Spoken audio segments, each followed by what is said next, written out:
The environmental impact of the California Gold Rush.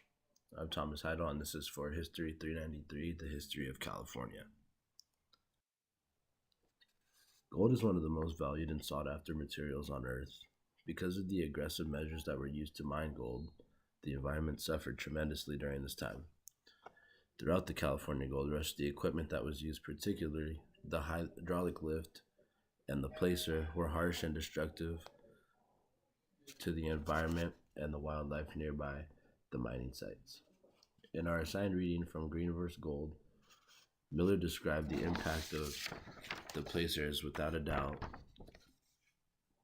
placer mining affected the distribution of different plant species, and the impact of hydraulicking as mining debris washed down from hydraulicking destroyed much of the original vegetation.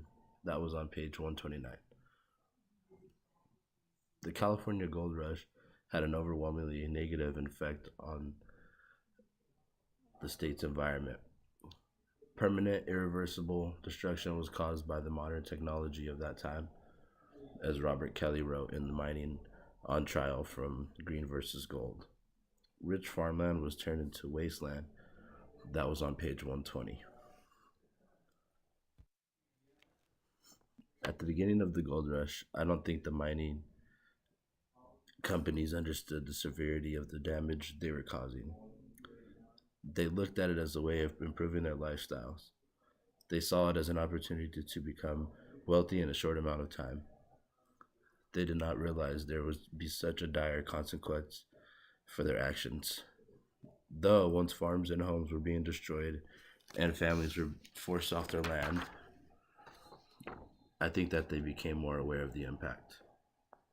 But they had no other choice.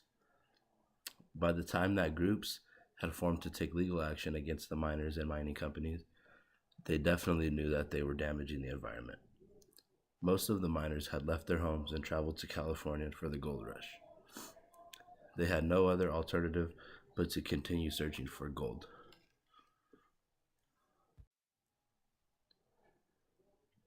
The history lesson ties in with the Christian view that God gave us this beautiful land and it is our job to preserve it and keep it beautiful.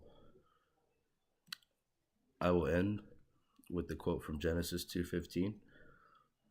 The Lord God took the man and put him in the Garden of Eden to work it and keep it.